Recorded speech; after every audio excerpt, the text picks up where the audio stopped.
Welcome everybody to the Race Against Climate Change event here in Berlin, hosted very excitingly by Envision Racing.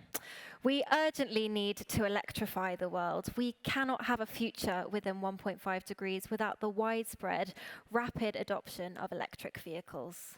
Electric racing through Formula E is leading the way and demonstrating the potential and the power of batteries and electric vehicles.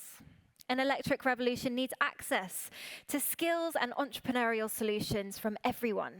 It also offers new opportunities for careers and green jobs that are addressing the issues and the climate crisis. Our future is truly dependent on how women and girls are supported and encouraged into green jobs and green tech, which we will hear more about later on. A warm welcome to our expert speakers here in Berlin today, and we're so excited to delve deeper into the challenges and opportunities for women and girls as we transition into an electric future. So, as an overview of what you can all expect today, we will start off our afternoon with a very exciting chat with Claire Williams, British former F1 race team executive. We will then go into our first panel, which is going to be all about Girls on Track, an initiative which I know many of you are very excited about as well. As the number of women in motorsports continues to grow, how can we all use our platform and influence to make a positive impact in the fight against climate change? We'll then have a second panel on women in sustainable technology.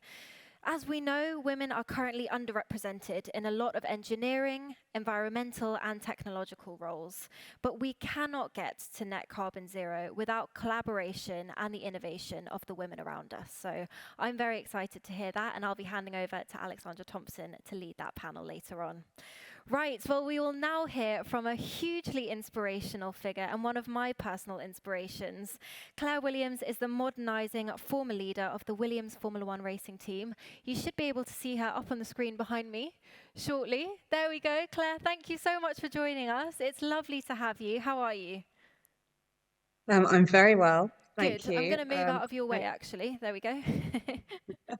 All I can see is a giant face of me. I hope this Zoom technology is going to work, and I'm really sorry I can't be there in person with you today. No, that's great. I mean, it's great to have you with us, Claire. From what I've heard, having grown up around your father's racing team, your first career position was actually in the press office in Silverstone before you became the de facto leader of the Williams F1 team, and as we all know, led that team to so much success in your own way. And having secured the future of the team by negotiating the sale of the team in 2020, Claire is now a keynote speaker and a brand ambassador for the WAE technologies and a consultant to corporate clients, especially those coming into Formula One. So thank you again, Claire, for joining us.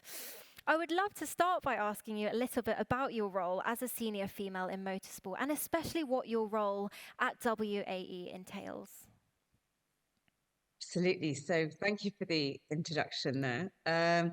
I spent nearly 20 years at Williams working for the team. I started in a very junior capacity, working in the press office, and worked my way up, eventually running the comms team in 2010, taking over investor relations, being responsible for all of marketing and commercial, securing the budget for the team before I eventually stepped into the shoes of my dad. My dad started the team back in '69, had run it for a number of decades before I took over in 2013.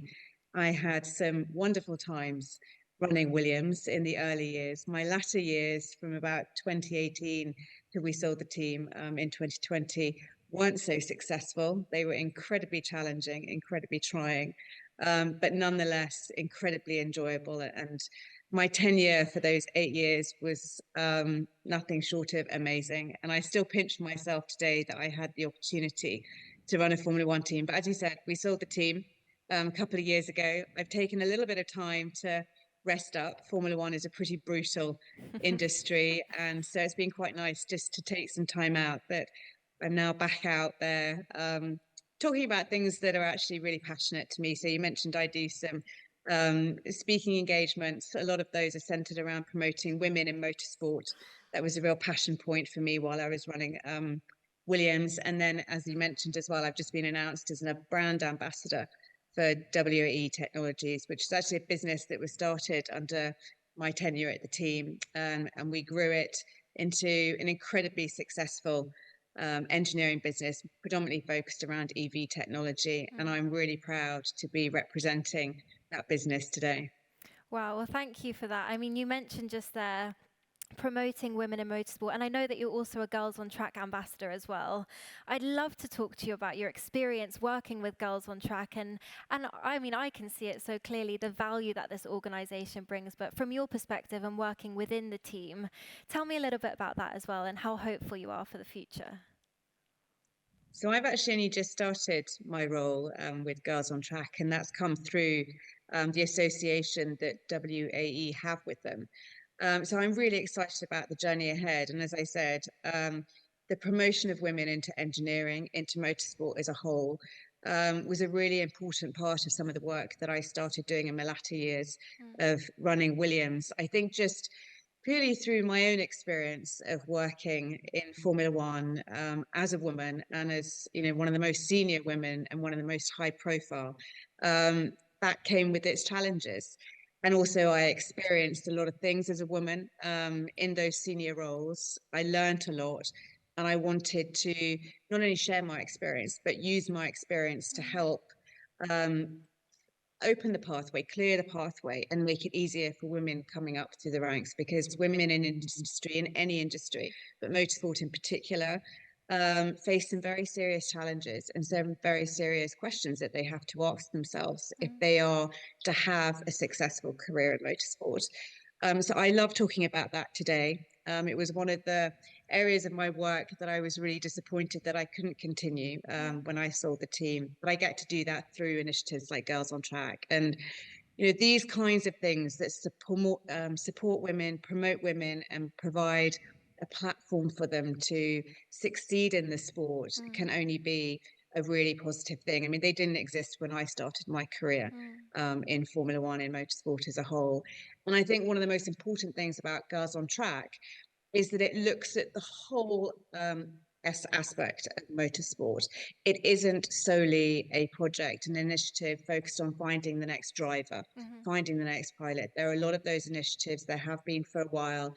A lot of teams are always looking at the next girl coming up that they could put in their cockpit. But this is about clearing the way and affording the opportunities for girls to succeed across all kinds of disciplines in motorsport, whether that be engineering, aerodynamics, design, manufacturing, mechanics, the whole spectrum. And there are so many wonderful opportunities out there for women to come into motorsport. It's a brilliant industry. It's a great career. And I wholeheartedly support any initiative that encourages women to take those kinds of roles. Wow, I mean, I really kind of value what you've just said about Girls on Track and its real kind of grassroots level approach and not just finding the next thing and moving on after that, but really nurturing these girls right from the start of their careers. And I think that's fantastic. You mentioned there some of the challenges you faced as a woman in motorsport, and I mean, I can definitely empathize with some of them, I'm sure. You are much senior than me, and I look up to you massively. But I would love to know, what are some of those challenges that you think you've had to overcome? And for those watching who'll be watching from a wider audience, what are some of the lessons that you think you've learned and some of the things that you'd want to share to young women coming up through motorsport today? Yeah, it was interesting when I started my career. I think because I was lucky enough to have grown up in Formula One, it was my, dad's life, and it became our whole family's life. Williams and being in Formula One, I was very used to living in that male-dominated environment. So when I took over running the team, being one of only two female team principals didn't seem that strange to me. And, mostly the women that worked in Formula One at that time worked in the traditionally held jobs for women, so PR, marketing, hospitality. So it wasn't that unusual until obviously I stepped up into that role and I started doing interviews with the media. And then it became really apparent that there was something a little different about me, being a woman and being obviously one of the youngest team principal in the paddock. I suppose the biggest challenges I faced was around, oh, you're a woman. And isn't that amazing? And, I found that really odd because I was so used to just being in that world and being a woman in that world and it not really making a big difference. And then people started singling me out and asking those kinds of questions. And I found it quite odd. I always would say to any journalist that asked me those questions, do you ask Christian or Toto what it's like being a man running a Formula One team? Why is this such, a different, a strange thing? But it was, I suppose. And so I quickly learned to use that to my advantage and to make sure that I used it for the positive and used it in order to role model or be a role model for other women to come into the motorsport world. Because if I could do it, quite honestly, anyone could do it. I wasn't the brightest at school, at university. I was not heart set on running a Formula One team. It was not part of my destiny or my fate being a Williams. It just happened that way. I worked hard, I rolled my sleeves up, I got on and I did it. And I think that's the greatest advice that I can give anyone looking for a job in Formula One, in motorsport, is that hard work pays off. And if you roll your sleeves up and you're prepared to put in the work, then you're going to be successful. But there are a lot of challenges that I faced in my career, not least being a woman and wanting to become a mother and trying to balance the two. That was a huge challenge for me. But again, I use those challenges to make change Yep. in my business, in my team, in order to create an easier pathway for the women coming up after me. Wow, Claire, thank you so much for that.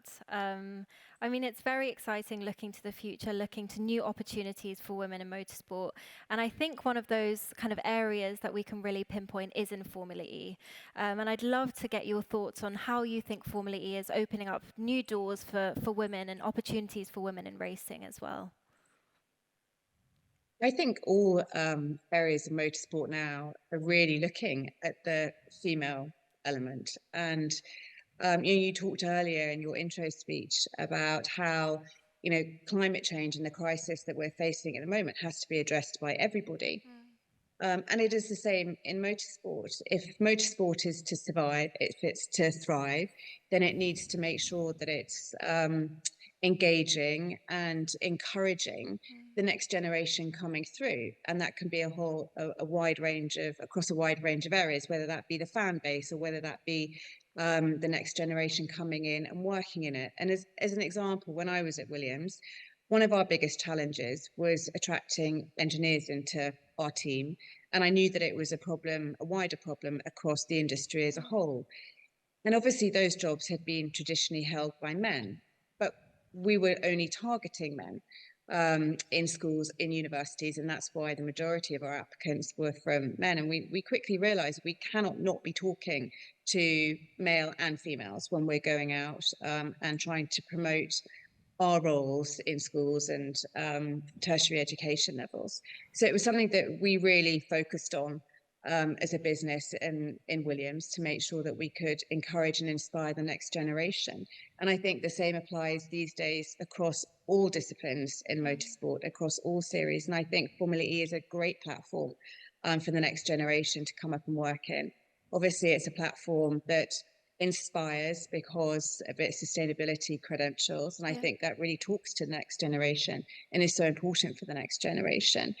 And certainly my experience of Formula E, because we were the battery supplier at WAE for the first number of seasons, it's technology that is leading the way.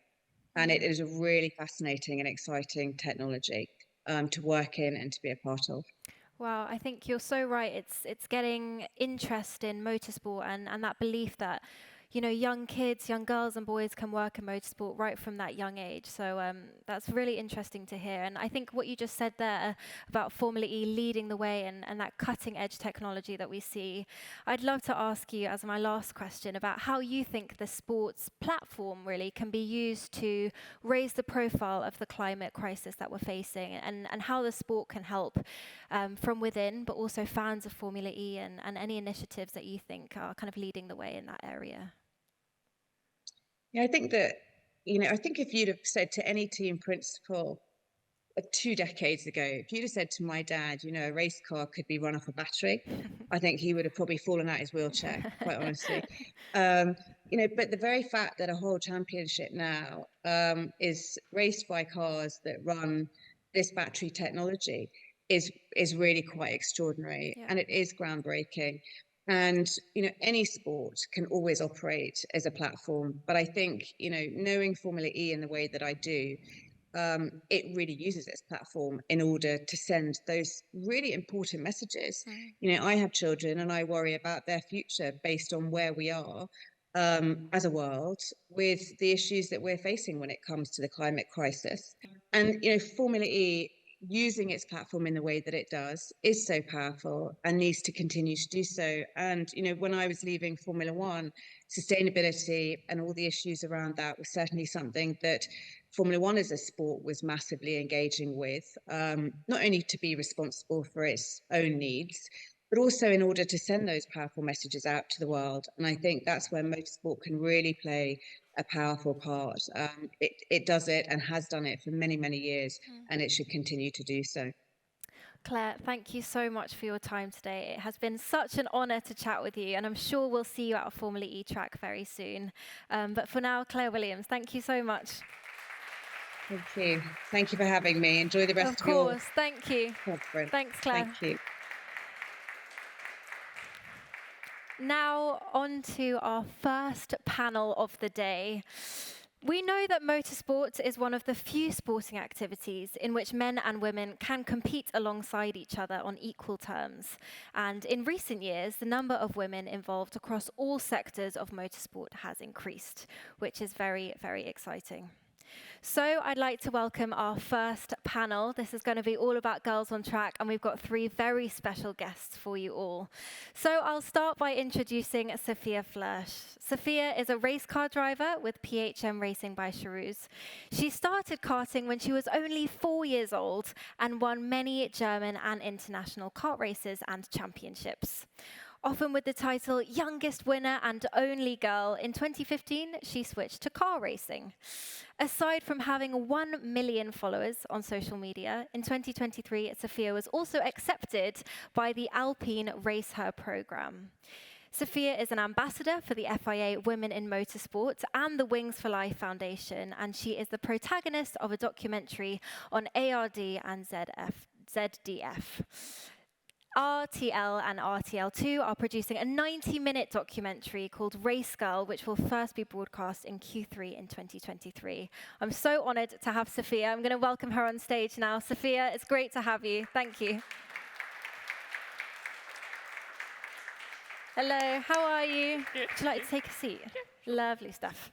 All right, our second guest is Alice Powell. Alice is a British racing driver, currently competing in the W Series and the official simulator and development driver for the Envision Formula E racing team. She started racing when she was 8 years old, and in 2010, at the age of 17, she became the youngest racer and first woman to win a Formula Renault championship. And in 2012, the first female driver to score points in the GP3 series. In 2022, Powell continued her development role with Envision Racing, and it was all of her hard work in the simulator that helped secure the team 6 podiums. So we're very excited to welcome Alice. Alice, thank you so much for being here. Thank you very much. You take a seat here. And finally then, our third guest is Julia Powell. She is the leading expert on sustainability in motorsport and the international elite sporting industry. In her role as Sustainability Director at Formula E, Julia certified the ABB FIA Formula E Championship net carbon zero since inception. And this is incredible because it was the first sport in the world to achieve this standard. Julia is also sustainability advisor at Extreme E, the all-electric SUV series, which brings electric racing to some of the most remote corners of the world, highlighting the climate changes and challenges faced by different ecosystems. Julia is a sustainability leader in sport and has spoken at conferences like COP26, Bloomberg, and the FIA Smart Cities. So she is a highly honored guest. Julia, thank you so much for being here. Please welcome Julia to the stage. Well, thank you all so much for being here. Where have you all travelled from? Have you travelled far? I actually came from home from Munich, so Lovely. not that far. Just a train, I'm assuming. Yeah, plane, but Very yeah. sustainable. How about you, Alice? Yeah, home, different to Sophia, England, so Nice. not too bad. And Julia, you must be And at every home in Formula E France, race. but yeah. Lovely. Well, I'd love to start off by asking you each a couple of questions. I'm very intrigued by all of your journeys, and then I'll throw you a couple of questions for discussion as well. So, Julia, I'd love to start with you. Being such a sustainability leader in sports, how did your love and kind of passion for sustainability start? Well, first of all, thanks for the question. It's a pleasure to be alongside these two very inspiring women, and it's a pleasure to be here. So my passion in sustainability really goes back to my childhood. I've been very lucky to be raised in France in an environment that is a protected natural area, and I think that's where I really got that fiber, that sustainable fiber. And then as I was growing up, I really wanted to make that my job. And I actually was lucky to study just after the subprimes crisis, which was really the moment where, from an economic perspective, we started to introduce the concept of sustainability as a new shift in paradigm. So I studied sustainability. I obviously qualified as a sustainability expert, and I wanted to work in an industrial environment. But I had no clue, because no one in my family was coming from a motorsport background, that it could be a possibility that I would actually work and operate in a motorsport environment. And by chance, I found my first job opportunity at Michelin, the tire manufacturer, in their motorsport department. They were looking for a sustainability expert that would do a bespoke strategy for them in line with their group strategy. And that's how everything got started. And when Michelin started to supply the tires in the first few seasons of Formula E, Formula E came and basically recruited me to go and do sustainability for them. And here we are, 9 years after, still there. Yeah, still going incredibly well. Well, I mentioned just there that Formula E had been net carbon zero since inception, which is an incredible feat, I have to say. But I have to ask, since you had that main net carbon zero standard right from the very beginning, what have been the challenges in making Formula E more sustainable off track as well as on track?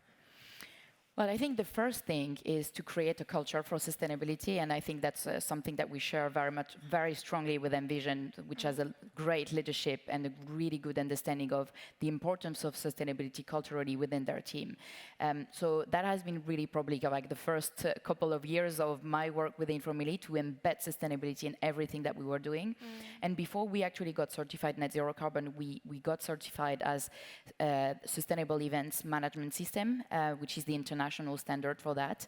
We were the first motorsport in the world, again, to achieve that. And I think that was very important, because that really presented a turning point where we had left no stones unturned in terms of sustainability, from the way, we are moving around our freight and logistics, which is the biggest impact of the championship. Let's be very open and honest about that, to literally on our events, the way, phasing out of single-use plastic, no plastic bottles, and so on and so forth. So from this level of complexity and strategy to the smallest details and touch points on our events, we had really taken a holistic approach. Wow, I think that's incredible. And I actually think, even from the small details of change, one thing that remains untouched and actually remains bettered is the fan experience in Formula E. And to merge the two is no mean feat. So that's really interesting to hear from you. Alice, it's great to have you as well. No, thank you. Tell me all about your move, not fully into Formula E, but you've taken on a huge role here as well. How have the last few years been for you? It's been pretty busy. So I've been involved with the team now, I think since 2020, sorry, that dreaded COVID year. So that I had the rookie test at the start of the year, which was just before COVID in that year. And from then on, I've been working with the team in the simulator, sort of doing the development side. And everyone works incredibly hard back at the factory in Silverstone and on track as well. And I just really enjoy it. I've used sims at home, PlayStation and stuff, but obviously this is when people say sim, it's totally different. The sim that we have back at base is incredible. And I'm just a very small cog in a big team, and it's everyone else that combined and all the teamwork that we put in that makes the car go fast on track. Well, you tested the FE car in Marrakesh a few years ago, is that right? Yes. You have driven some incredible cars in your time, but I would love to ask what the main differences are from a driver's perspective in driving an FE car versus a car with an internal combustion powered engine single-seater. So obviously there's no sound. Yeah. I think that's the biggest You difference. can hear a lot but you of get what's used going to around. it quite quickly. I've been used to driving a car with changing gears, going up and down with the gears. With this, you don't change it. But I found the biggest thing for me was the amount of things that a driver has to do behind the wheel. Okay. You know, I mean, from driving, so Sophia will know, like Formula 3, there's still things you have to do, but in Formula E, the manual book for the steering wheel is something else. I mean, the drivers get beeps and bops in their ears where they have to save energy. There's so much things that they have to concentrate on during a race, and obviously I experienced that doing the rookie test as well. Yeah. But it is a different game of racing, and personally, it's certainly one of the hardest things that I've ever had to drive, and especially when doing the race runs. You know, trying to go on a street circuit, which is tough when you're going at high speeds, but having to make all the adjustments and save your energy as well, whilst trying to keep the drivers behind, taking attack. It's it's probably I would say one of the toughest challenges that I've had. Wow, you have to become a multitasker quite quickly. That's not my strong point, so I'll stay out of the car for now. You do. Alice, thank you so much. Sophia, I mean, I'm so inspired by your journey as a race car driver as well, and I'd love to ask how it's been in your move back to Formula 3 this year. Yeah, I'm actually super happy about it. I mean, I'm actually doing motorsport now since, I don't know, 18 years, feels like ages. And, you know, when I did karting for 9 years, the dream was always to end up in formulas, and that's what I've also been doing. I did F4, I did F3, but then I think that's also, no secret, motorsport in general is really expensive, not just for teams, but also for drivers, especially. So then 2020 was actually my last year in Formula 3. And then I did Le Mans for 3 years now, and did DTM in Germany, which was also nice, but still I always dreamt of being back at formulas. And this year it was actually happening again, so super happy about it. And we'll see where it takes me. Nice, and I have to ask you, you grew up in Germany, is that right? So next week in Germany is National Girls' Day. Yes. I have to ask how special that day was for you growing up, and how exciting it is to be back on home soil this weekend for the Formula E race. Well, in general, I think as a woman, as a female in the sport, it's always important to have those days, you know? I mean, a little bit like Claire said before, when you're like younger, you don't really, or for me at least, it was like this. I never really thought about that it is something special. Like I always got along with like the guys in karting, it was all fine. But at some point, when you have like interviews and, I don't know, people from the outside world kind of asking you like, how is it as a woman? Is it not strange? Is it actually possible? You know, you're like, why? I mean, yes, it's normal. I think it's important to have days like this to actually be able to show young girls especially that they can do whatever they want to do, and that also motorsport is a place for them to work and to I don't know, live their dream, and not just as a racing driver. Obviously, that's important for me, and I think also for you to get more drivers in, but as Claire said before as well, like engineering, mechanics, I mean, there's so many jobs you can actually do in motorsport. Being a journalist, so... Yeah, exactly. You're right. Yeah.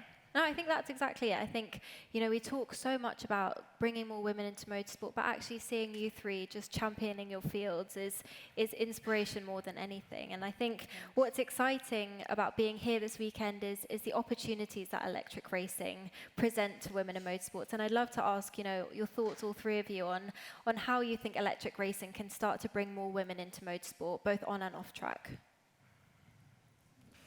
I'm starting. Okay. It's a very good question, and I think, I mean, the whole point where, I mean, you're really spot on regarding the topic of this conference is that electric racing has been designed with a different purpose. Formula E has been designed with a purpose, and that's probably the first sport in the world that was designed with a purpose that led to creation of a sport. The purpose of Formula E is accelerating sustainable human progress. So it's all about how we're going to push technology that is going to then basically roll out to more sustainable lifestyles and innovations, really. And this sport is designed, and it is really exciting, a different type of audience. Obviously, there will be the traditional, let's say, like motorhead, but not only. And I think, I would say most importantly, not really the core target as such, in the sense that we're trying to focus on younger type of generation. The famous Gen Z are really the type of people that we're trying to attract. And these people, we know, because we do a lot of research and surveys, that they are really interested, obviously, in the thrill, the action of the sport, obviously, but sustainability plays a very important part in them getting in and then them remaining interested. And when we dig out and we ask them what in sustainability interests them, there's a huge part that is really about social sustainability and how we use our sport to build more inclusive societies. So our sport needs to be inclusive to reflect and make sure that we're going to attract these people. That's the principle of being more diverse will bring more performance. Wow. Yeah, and I think touching on what you mentioned about young people, I think not enough is done at the moment in schools because, I mean, certainly when I was at school, it's a long time since I was at school, but you know, we had no one come in and explain, you know, about sustainability. Obviously, it's got much bigger now, but I think starting at school in a younger age and making them aware that, you know, this is their future. Yeah. They're going to shape their future. There are opportunities and incredible championships like Formula E that you can go and experience. And I think making clear that it's not just about the driving, because everyone touches on, you know, it's all about the driver. Well, it's very much not. There's a whole team behind the scenes that are working really hard to make sure that, you know, two cars go around on track. So it's not just about the driving. Because I think when I speak to a lot of young girls, they think, oh, it's just the driving side, because they don't understand. But that's just because they've not been educated. You know, maybe their parents aren't into motorsport, so they have no idea. And I think making sure that you give them that sort of education so they're aware from a young age that, okay, there is this opportunity and there is electric championship, which is not just going to help the planet, but is going to help my future as well. Yeah, you're right. I think it would be great to see more initiatives worldwide in schools. Because you're right, I think it starts so young. It starts much younger than we think. And you're right, the world of motorsport is so wide. And it's great, you know, to see more women in paddocks around the world now in different series. So thank you for sharing your thoughts on those. I would love to kind of talk about how Formula E can, and how you kind of perceive the rise of Formula E. I think it's become a lot more popular in the last few years as well.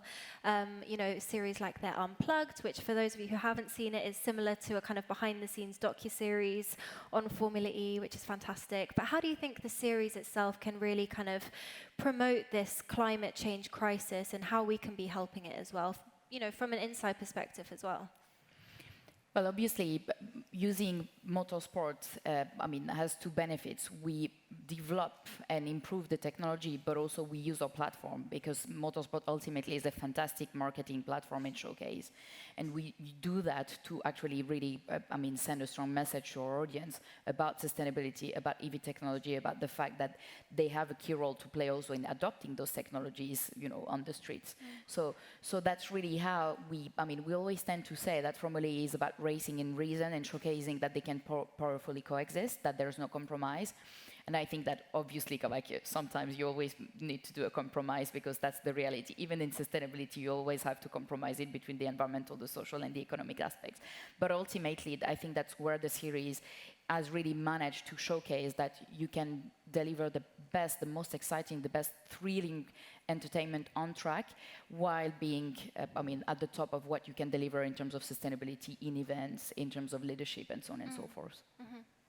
You know what I personally find pretty cool on Formula E, and I think that's also why so many fans have actually watched FE over the past years or joined watching it, just because the level of drivers is so high. Yeah. I mean, I think it's actually higher than an F1, just because you have all of the grid are really good drivers who've won championships in the past, who actually have been world champions, and who've done, who've driven probably most of the cars you can drive in motorsport. And because it's so interesting to actually watch the races, because there's so much going on, obviously also because it's on street circuits where, you know, when someone overtakes and they crash, it's most of the time pretty messy out there. Yeah. So that's what fans want to see in the end. And then on top of that, you have electric cars. So as before said already, Gen Z is, especially here in Germany, I mean, they're all going on the streets and so on to actually, protest. I think, especially in Germany, that's really, really positive about FE, and that's also the reason why people actually come to racetracks and why people watch it from home. You must have driven on certain street tracks as well as regular tracks as well. I'd love to hear from your perspective as a driver, what are the challenges that street tracks really pose? Yeah, it's insane. Like, I don't know, we've been, like F3 had the second round in Australia actually Yes. some weeks ago in Albert Park, and it's also street circuit, like right in the park.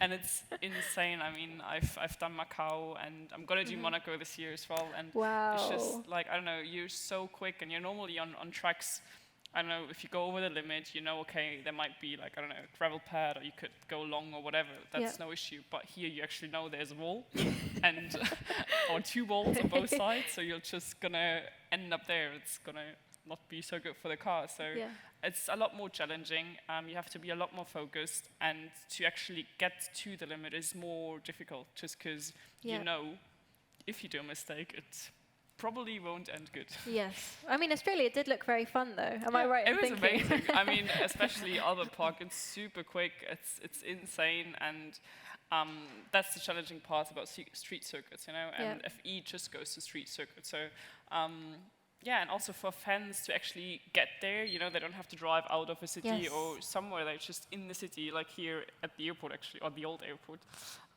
So it's easy for fans to reach. It's a nice atmosphere, and I like it personally. It is nice. Yeah, I tried to scoot to the track yesterday. I did not get very far.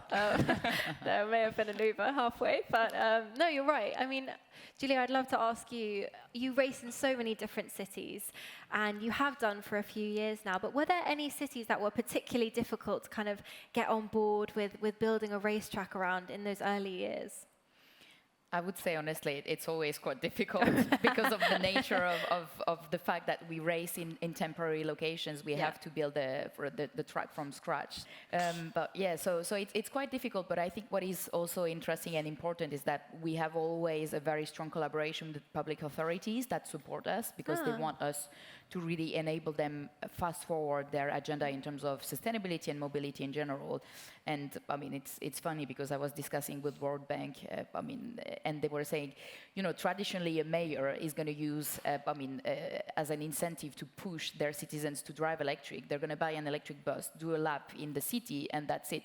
Obviously, it's a slightly more exciting proposition if you bring on an electric race and you basically go, like, open the door to go, like, a couple of tens of thousands of people to come and watch and be inspired by it. Yeah.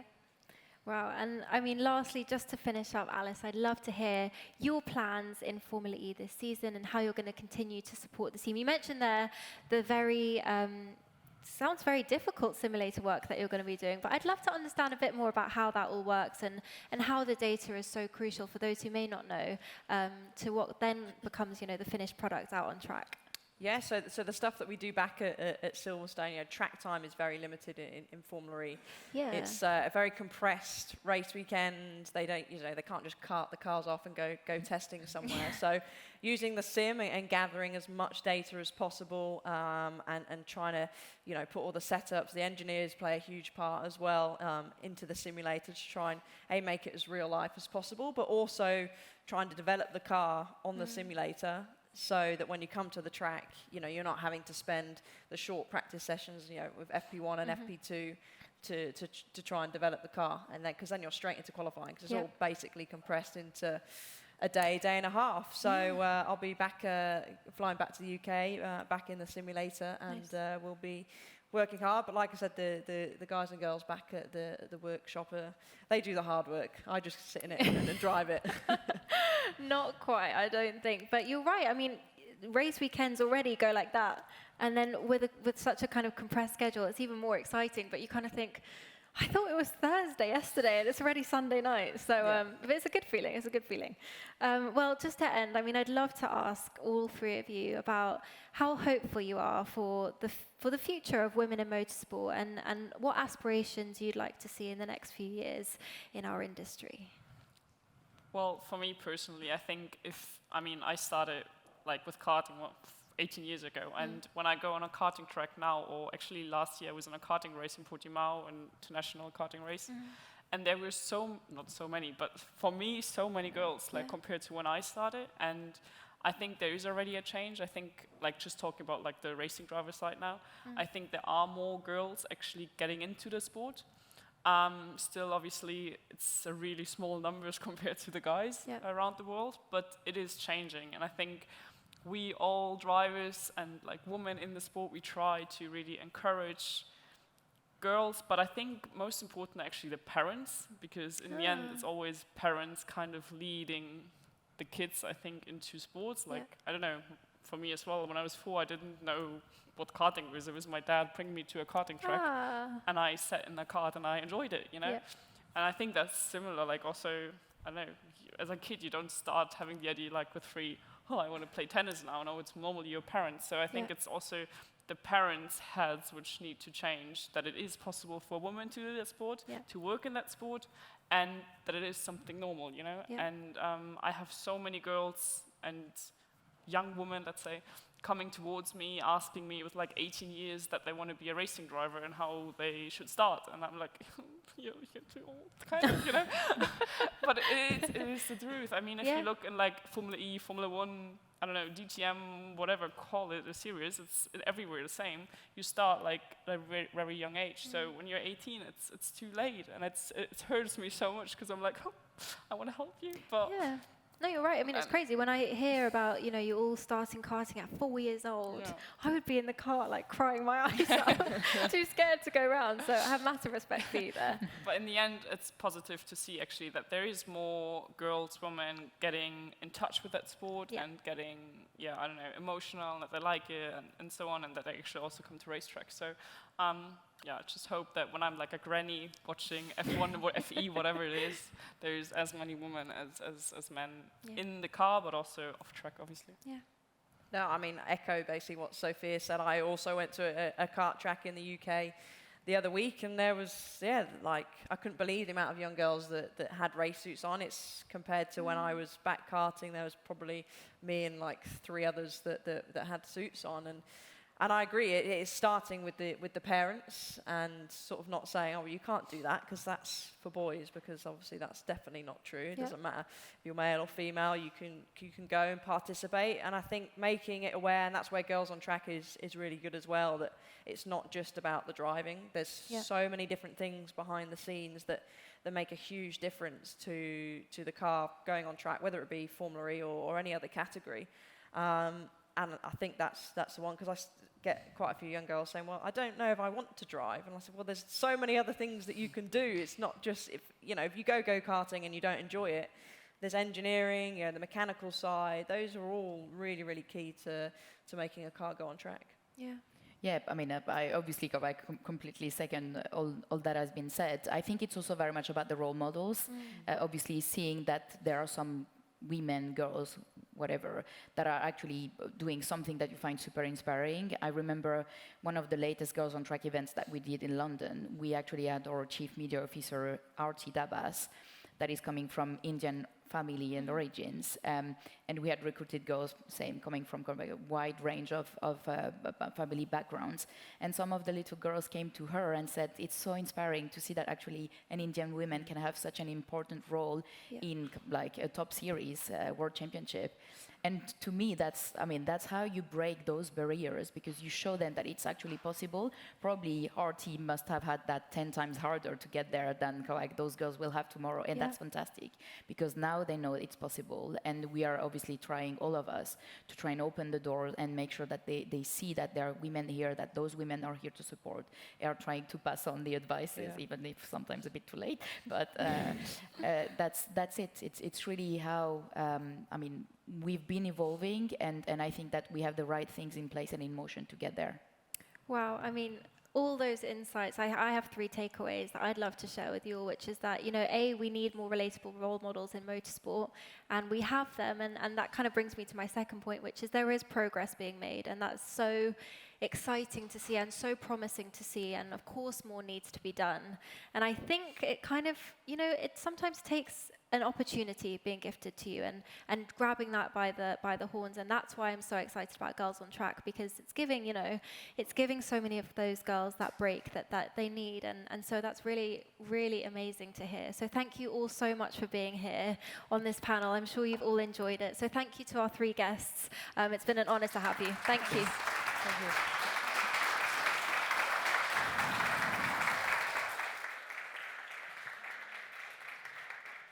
Well, thank you again to that fantastic first panel of the day. We do have another panel coming up very shortly, but before we hear from them, we want to share a very, very exciting update from Envision Racing on their sustainable chain, which you can see behind me now.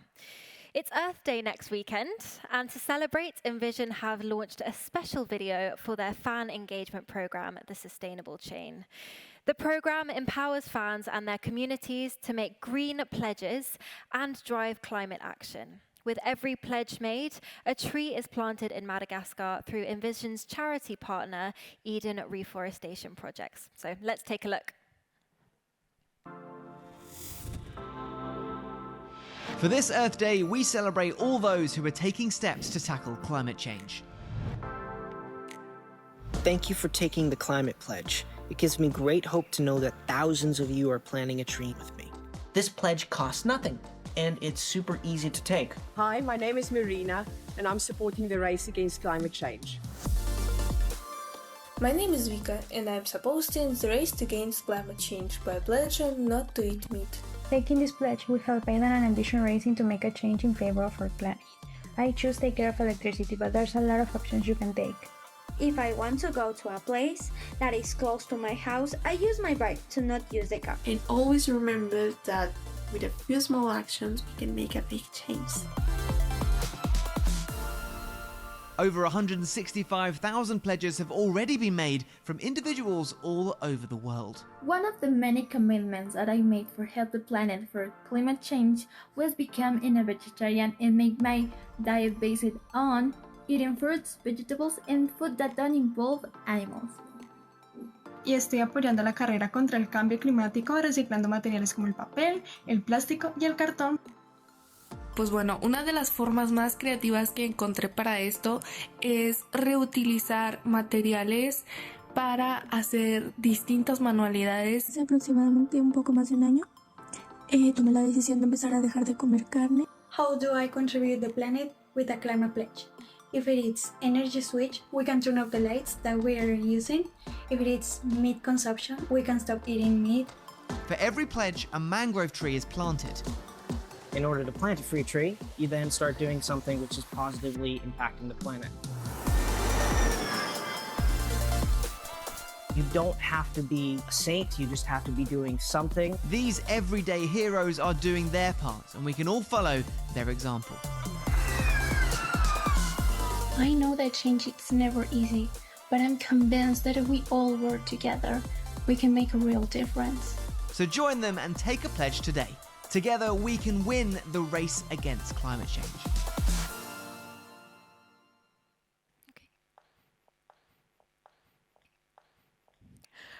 Well, it's now time to introduce our second panel, so I'm going to hand over to Alexandra Thompson, who will moderate the panel for us. So Alexandra, welcome.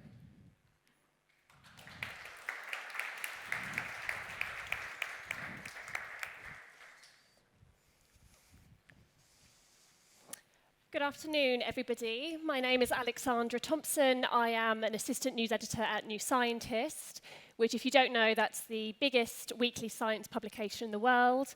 We cover all aspects of science, from engineering, tech, health, psychology, and of course, the environment. And I'm so thrilled to be here today with a very esteemed panel, who I'm not going to waste any time, I'm going to welcome them up.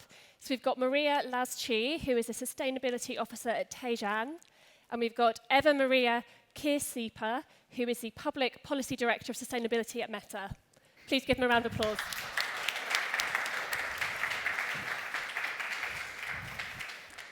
Right, I'm quite conscious that time's a bit against us. I'm going right into it, if that's okay with you.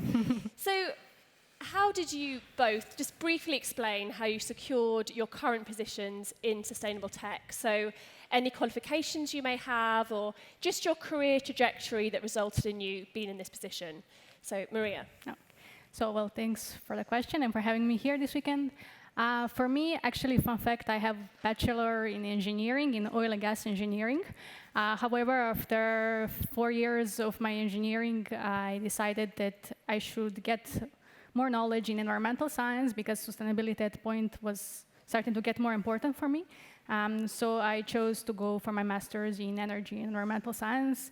And yeah, during those years, I really fell in love with the concept of circular economy. That was my to-go thing.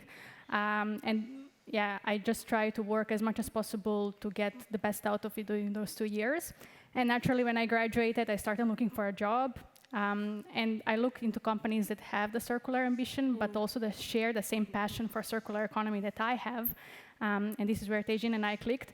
I'm happy that they recognize my passion that I have and not my practical experience, which as a fresh graduate, it was quite limited at the time.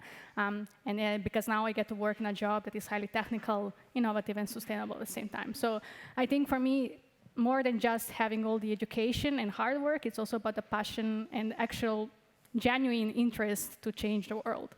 So yeah. Wow, sounds like a good enough reason. Eva? So I actually I have been with Meta for 12 years now, and my initial role was not in sustainability at all. So I started as a public policy manager for the regular public policy topics that Meta, then Facebook, was dealing with. So that was privacy, competition, content regulation, and all of that. So that was kind of what I was trained and what I grew up in within the company. I have a background in political science, so politics is my basic profession. And at some point, well, I was always a environmental conscious person.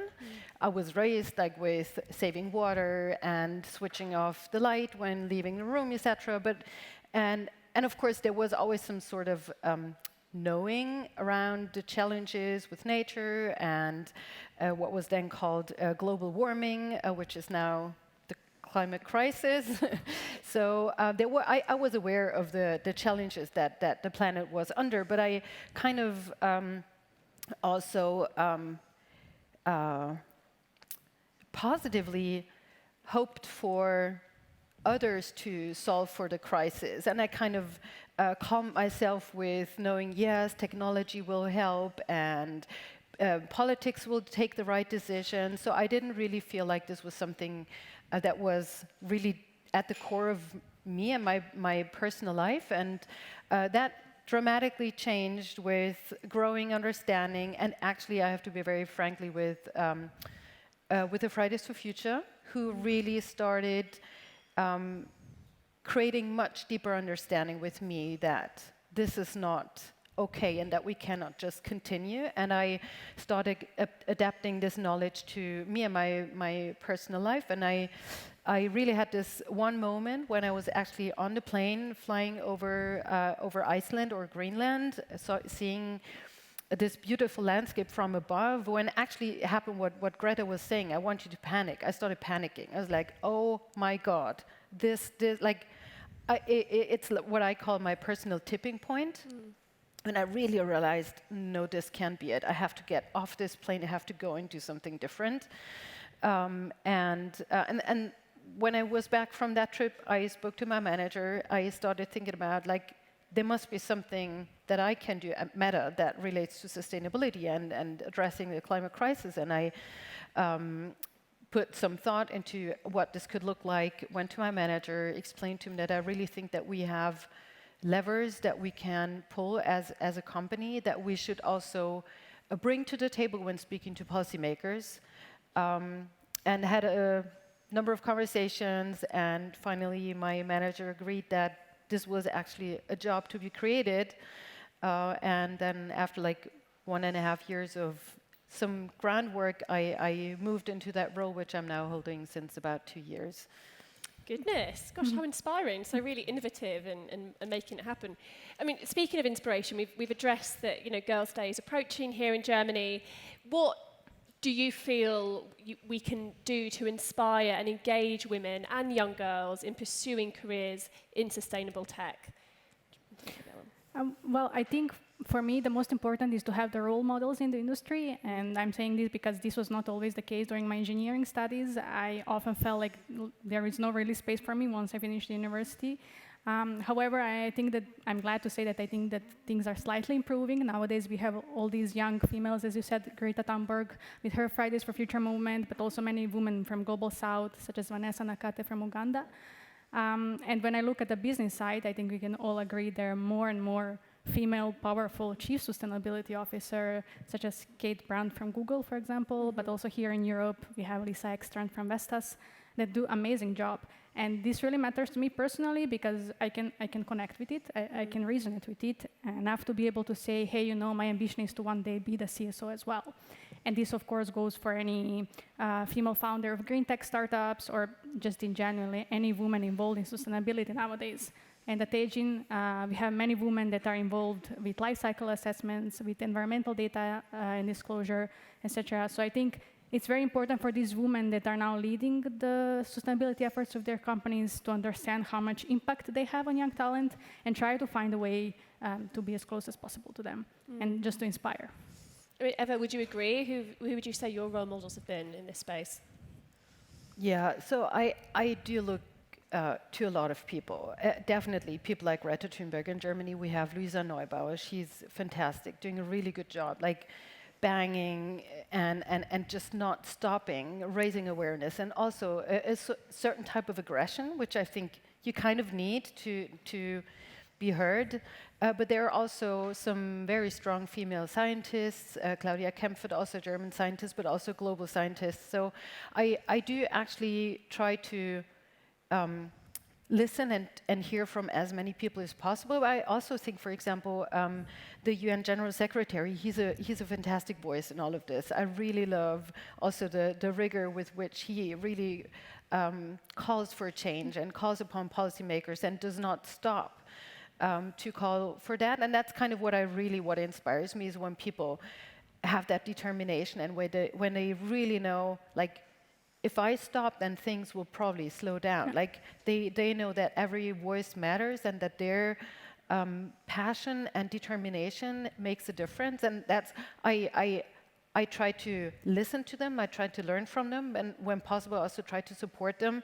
I think also the feminist movements are very important in all of this. So I try to support feminist organizations. Feminist foreign policy is something, it's like a little bit of a theme in Germany, which I'm super fond of and supportive of. So those are really the feminist movement is very often very intersectional. There's the intersectional environmentalist is another really great voice out there. So there are plenty to listen to be inspired by, and also to try to support when possible. Because I think very often it's not me thinking like I have to be the same or do the same, but I kind of need to understand, like, where do I fit in and what can I do with my personal capacities and influence. And maybe it's not me being out there yelling, but me being there to support them and direct others to them, for example. Yeah, I think it's really interesting that you use the word aggression, and you kind of need that sort of gumption. It doesn't come necessarily naturally to everybody. I mean, were you lucky enough to have sort of a boss who was very receptive to what you were saying? Yeah. So you only had to fight your cause so much, really. You have definitely, you have to make the point and have to to definitely not stop trying to convince, because there's no option, like there is no alternative, right? Yeah, I mean, the magnitude of this cannot be downplayed, can it? Yeah.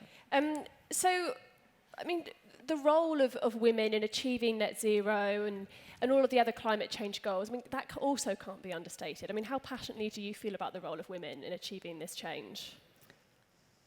Yeah, well, for this change to happen, I think we all have the unique strengths that have to get us there. But if I can generalize a bit, and speaking about the feminine attributes, I think the girls or women are more compassionate, have more empathy, better in collaboration, communication, ability to really listen. I think all these attributes or strengths allow for a decision-making process that is much more broader, but also much more systemic. And this is what exactly we need when it comes to fighting climate change, because it's system change in the end of the day. However, I still think we need to think about a broader diversity story here, and that is that we need to value differences that each individual brings to the table, because we all have such an important role to play to shape the future that is more sustainable. And for me personally, just to get a bit of more context. Tejin, I am one of the youngest persons in my team. I am the female. I'm an expat. I work for a Dutch company, but I'm not Dutch. So I still feel every day like I'm helping to see the change that I want to help to change the world that I want to see. And I think for young people in particular, this topic is very important. So we are basically on the front line, that we are very passionate and want to change. So no matter of the gender, background, whatever, we are all in this together. So I believe more in that. However, in the end of the day, yeah, the feminine attributes have the strength that they can bring us to a better world tomorrow. And it is probably just a mistake to exclude anybody from this conversation. Yeah, exactly. Isn't it? Yeah. So what would you say are the biggest challenges around representation at the moment? Women, but potentially also other underrepresented minority groups within this industry? Yeah, well, I mean, it's like with most of the other areas within politics and societies. It's the men who got us into the situation that we're in. No offense to the young man in the room who can help fix it. But I think it's really the inequalities, as I mentioned, the intersection of all the different societal elements really is key to addressing this. It's a strong question of justice and injustice, which of course goes through all, like from racism, colonialism, and feminism. Those are all connected areas, and of course environmentalism. Those things are all interconnected, and I think it really is important to see it as one theme and one challenge that needs to be addressed. And of course, you cannot address, as one person, you cannot address all of it at the same time, but I'm dedicating my energy to the climate crisis, but I'm very mindful of inclusive of the neighboring crisis or the neighboring challenges, societal challenges around it, such as feminism. And I think if you look at it from as an interconnected challenge, one challenge that is rooted, I think, very deeply in inequalities, in abuse of power and exploitation, then I think you definitely see that this is more than just young, angry people who are rambling in the streets and gluing themselves or throwing some colors, but it's really, really much more to the whole situation than this. And it really, as I really, as I said, I'm a fan of the UN General Secretary, everything, everywhere, all at once. I think that's really the theme of today, I would say. And I mean, for the people in the audience who are potentially considering a career in this, can you just very briefly sort of say what a typical day is like and sort of the challenges that you do encounter every day in your job? As a female or working in sustainability? As a female, as just a sustainability officer? Yeah, I think I can resonate with what Claire said and what Sophia said, a bit like we emphasize too much, okay, you're a girl and working in sustainability, or you're a girl and working in a technical role, but like we don't need to highlight this because it should be equal. It should be as any other men work in the same role. So why do we make such a big deal out of it? You know, in the end of the day, we have the same role, we can do the same job in the same way, or even better. So I think in that way I often encounter, oh, you're too young, or you're female. So for me, that's the point that I always say when I'm at a table with people that are usually men or older than me. Like, I want to be treated as an equal, and at least in my work environment, that's the case. I feel like there is no pressure on me because I'm younger or because I'm a female or because I'm Serbian, whatever. So. Yeah, these are the challenges that maybe working externally, it's often the case, but I think, trying to manage it as much as possible. I think it's an interesting question I'd like to ask you as well, sort of day to day, what do you encounter, what's your day to day look like in your role? Well, I mean, we're part of a system, and I think the challenge is to make use of the system to turn it into a better system. I think it's like working within an organization like Meta. Of course, we are a global player and we have tools maybe that others don't have, but we also have challenges, and I think it's key to understand where within the current situation you can actually, maybe with smaller changes, you can create scalable effects. And that might even be beneficial for your company or for your business and for the overall outcome. And I think probably, I'm not an economist, but I think you can probably look at any business and find ways to give it a more sustainable spin to make it better while making it more beneficial for your business at the same time.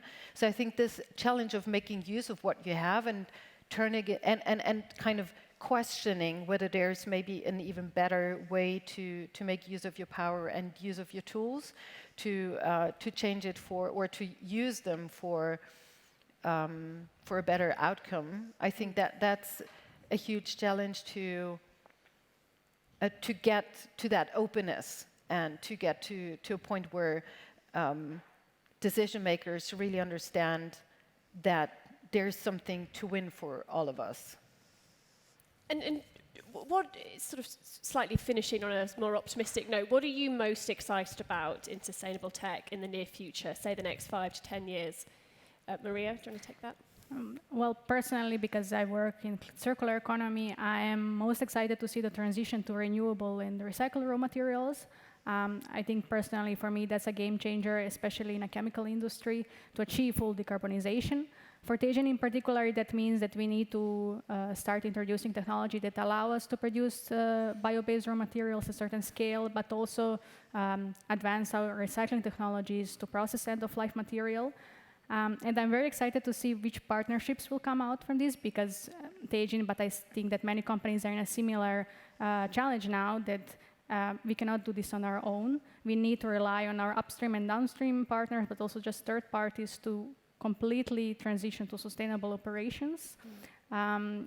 Yeah, so I think that's the main challenge for us. However, I'm confident that we're on the right track, and yeah, personally, looking forward to that. Oh, that's so nice to hear, such optimism. Eva? I think it's more optimism than excitement on my end. I look at companies like yours, at people like you, that make me more optimistic about changes, and also the investment, for example, in climate tech and climate solutions. I think there's a big moment or big momentum where people understand that there's also real business cases behind that, and having more of those definitely is what I'm hoping for, and what seeing that there's a lot going on in that space makes me optimistic. But I also hope that this will then lead to inspire more traditional businesses and really create a wave of a better understanding how changes towards a healthier planet is also better for businesses in the grand scheme of things. So this is what I'm hopeful, and what I look at, and really hope that others are as inspired as I am by those people and those developments. Yeah, I mean, what we do to the planet, we do to ourselves. And that's yeah. So I'm going to just finish quickly, slightly touched on it already, but if a woman or anyone wants to pursue what you're currently doing, or perhaps advice you'd give to your younger self, what would be the number one piece of advice that you'd pass on?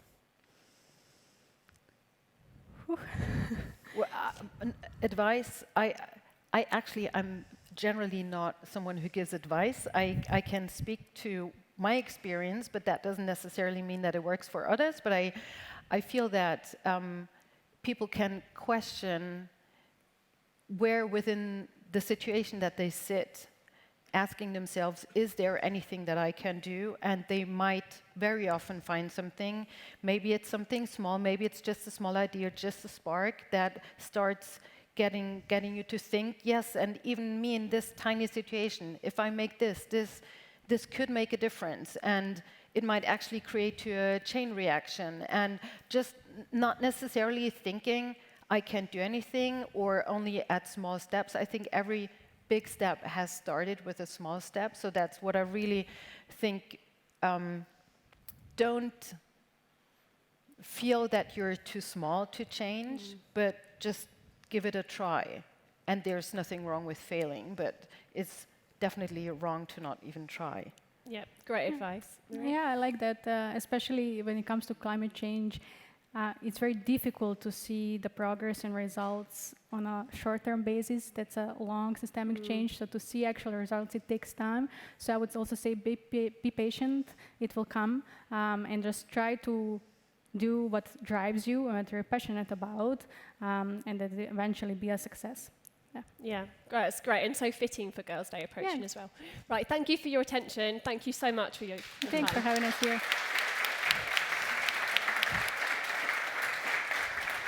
Well done. Did you enjoy it?